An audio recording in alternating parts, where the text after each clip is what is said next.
अस्सलामुअलैकुम, welcome back एक नई रेसिपी के साथ। मैं हूं मोहसिन सदीक और आप देख रहे हैं विलेज रियल टेस्ट। तो आज हम आपके लिए लेकर आए हैं रमज़ान स्पेशल पकौड़ों की रेसिपी, जो कि बहुत ही टेस्टफुल और अमेजिंग बनते हैं। तो आइए देख लेते हैं पकौड़े बनाने के लिए हमें किन किन चीज़ों की ज़रूरत है और ये कैसे बनाए जाते हैं। तो आप लोगों ने वीडियो को स्किप नहीं करना, वीडियो को फुल वॉच करना है।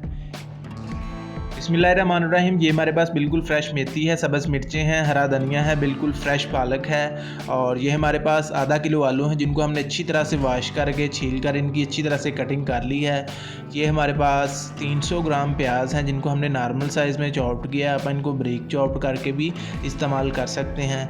और ये हमारे पास आधा किलो बेसन है जो हम पकौड़ों में इस्तेमाल करेंगे और साथ ही हमारे पास पाउडर मसाले हैं। तो चलिए पकौड़ों का मसाला रेडी कर लेते हैं। बिस्मिल्लाहिर्रहमानिर्रहीम। तो सबसे पहले हम पकौड़ों के मसाले की मिक्सिंग कर लेते हैं। तो अब हम इसके अंदर प्याज ऐड करेंगे। आलू हमने ऐड कर लिए थे तो साथ ही हम इसके ऊपर प्याज ऐड कर देंगे। ये हमारे पास 300 ग्राम प्याज हैं जिनको हमने नॉर्मल साइज़ में चॉप्ड किया, बारीक चॉप्ड करके भी इस्तेमाल कर सकते हैं। साथ ही हम इसके ऊपर बिल्कुल फ्रेश पालक ऐड करेंगे। पालक हमने अपने गार्डन से तोड़ी है तो आपने पालक को स्किप नहीं करना।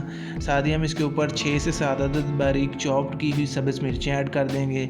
सब्ज़ मिर्चें भी आपने स्किप नहीं करनी, इनसे बहुत ही क्रंची सा फ्लेवर आता है। तो साथ ही हम इसके ऊपर बिल्कुल फ्रेश मेथी ऐड करेंगे। अगर आपके पास फ्रेश मेथी नहीं है तो आप कसूरी वाली मेथी भी ऐड कर सकते हैं। तो लास्ट में हम इसके ऊपर हरा धनिया ऐड करेंगे। ये आप अपने जायके के मुताबिक ही डाल सकते हैं। और साथ ही हम इसके ऊपर पाउडर मसाले और बेसन ऐड करेंगे। यहाँ पर हमारे पास आधा किलो बेसन है, ये हम इसके ऊपर ऐड कर देंगे।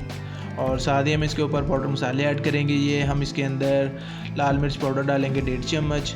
ये आप अपने टेस्ट के मुताबिक कम से ज़्यादा कर सकते हैं। 1 चम्मच चिली फ्लेक्स डालेंगे, 1.5 चम्मच नमक डालेंगे। क्योंकि मैं यहाँ पर अफ्तारी के लिए पकौड़े बना रहा हूँ तो मैं यहाँ पर थोड़ा नॉर्मल मसाले इस्तेमाल कर रहा हूँ। अगर आप तेज़ खाना पसंद करते हैं तो अपने हिसाब से मसाले एडजस्ट कर लें। 1 चम्मच ज़ीरे का डालेंगे और साथ ही हम इसके ऊपर 1 चम्मच सूखा धनिया डालेंगे। आप इसका पाउडर भी इस्तेमाल कर सकते हैं। और मसालों को अच्छी तरह से मिक्स कर लेंगे। मिक्सिंग करने के बाद हम इसके अंदर पानी डालेंगे और पानी डालने के बाद हम इसका मसाला अच्छी तरह से रेडी कर लेंगे। तो ये आप देख सकते हैं मसाले और हमारा बेसन अच्छी तरह से मिक्स हो चुका है। अब हम इसके अंदर हल्का हल्का पानी डालते जाएंगे और इनको अच्छी तरह से मिक्स करते जाएंगे, इनका मसाला रेडी कर लेंगे। तो आप लोगों ने वीडियो को स्किप नहीं करना, वीडियो को फुल वॉच करना है। आज की रेसिपी बहुत ही टेस्टफुल और अमेजिंग होने वाली है, तो आप लोगों ने वीडियो को फुल वॉच करना है। तो ये आप देख सकते हैं मसाला हमारा जो है वो काफ़ी हद तक रेडी हो चुका है। हल्का सा पानी हमने इसके अंदर और ऐड किया है। तो ये हमारा मसाला बिल्कुल अच्छी तरह से परफेक्ट सा रेडी हो चुका है।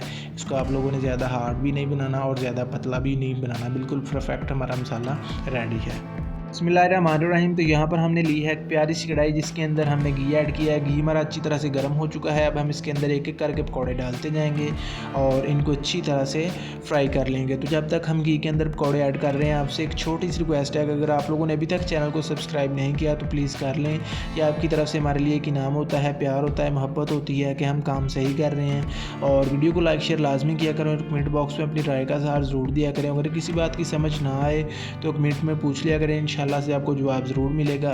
तो माशाल्लाह से आप देख सकते हैं एक साइड से पकौड़े अच्छी तरह से फ्राई हो चुके हैं, बहुत ही प्यारा कलर आ रहा है। अभी हम इनकी साइड चेंज करते जाएंगे और दूसरी साइड से भी इनको अच्छी तरह से फ्राई कर लेंगे। तो पकौड़ों को फ्राई करते वक्त आप लोगों ने जो फ्लेम है वो मीडियम रखनी है, बिल्कुल हाई या स्लो फ्लेम नहीं रखनी। मीडियम फ्लेम पर इनको फ्राई करेंगे तो इंशाल्लाह से इनका कलर भी बहुत प्यारा आएगा और ये अंदर तक अच्छी तरह से पक जाएंगे। तो माशाल्लाह से आप देख सकते हैं पकौड़ों का कलर बहुत ही प्यारा आया है, बहुत ही टेस्टफुल पकौड़े लग रहे हैं। तो अभी हम इनको छान कर निकाल लेंगे ताकि इनमें से जो इजाफी घी है वो अच्छी तरह से निकल जाए और बिल्कुल परफेक्ट से पकौड़े हमारे रेडी हो जाएं। तो ये आप देख सकते हैं माशाल्लाह से पकौड़ों की लुक कितनी कमाल की लग रही है और बिल्कुल परफेक्ट पकौड़े हमारे रेडी हो चुके हैं।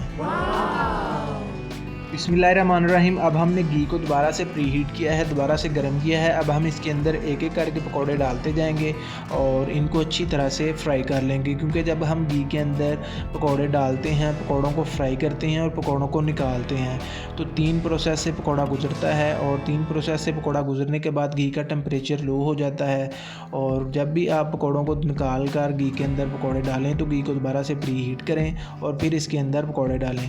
क्योंकि जब हम ठंडे घी के अंदर पकौड़े डाल देते हैं तो घी का टेम्परेचर लो होता है और पकौड़े हमारे हार्ड हो जाते हैं, पकौड़े हमारे क्रिस्पी, टेस्टफुल और जो है अच्छे नहीं बनते। तो आप लोगों ने कोशिश करनी है घी में से पकौड़े निकालने के बाद घी को दोबारा से प्रीहीट करें और फिर उसके अंदर पकौड़े डालें। मुझे उम्मीद है जो बात मैं आपको समझाना चाहता हूँ वो आपको समझ आ गई होगी। तो माशाल्लाह से पकौड़े हमारे जो है हाफ़ फ्राई हो चुके हैं, इनकी साइडें हम चेंज कर रहे हैं। तो इनको अच्छी तरह से फ्राई कर लेंगे और माशाल्लाह से पकौड़ों का कलर आप चेक करें, कलर कितना प्यारा आ रहा है। तो अगर आप इसी तरह से मीडियम फ्लेम पर पकौड़ों को फ्राई करेंगे तो इंशाल्लाह से आपके पकौड़ों का कलर इसी तरह से प्यारा सा गोल्डन ब्राउन कलर आएगा। तो इंशाल्लाह से आपको ये रेसिपी बहुत ही पसंद आई होगी। अगर आपके घर पे अफ्तार पार्टी हो तो इंशाल्लाह से जो भी अफ्तारी में आपके मेहमान आए होंगे इंशाल्लाह से आपकी तारीफ़ किए बिना नहीं जाएंगे। तो माशाल्लाह से पकौड़ों का कलर चेक करें कितना प्यारा आया है। तभी हम आपको एक और तरीके से पकौड़े बनाकर दिखाएंगे, जिस तरह से हलवाई ये पकौड़ों वाले बनाते हैं तो उसी तरह से भी हम आपको पकौड़े बनाकर दिखाएंगे।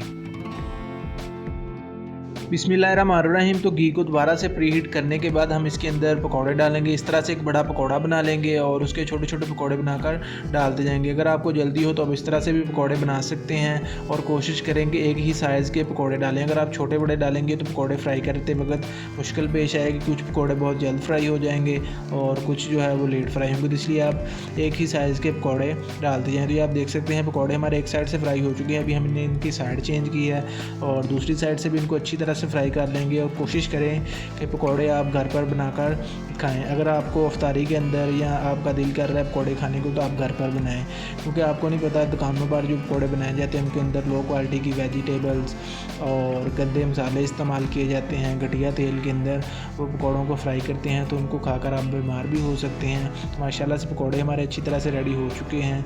अभी हम इनको छान कर निकाल लेंगे ताकि इनके अंदर से इजाफी घी है जो निकल जाए। तो अभी हम पकौड़ों को डिश आउट करेंगे और आपको इनकी फ़ाइनल लुक चेक करवाएंगे। माशाल्लाह सुभान अल्लाह, मेरे अल्लाह की शान, उसकी रहमतें बरकतें जो उसने हमारे खानों में दी।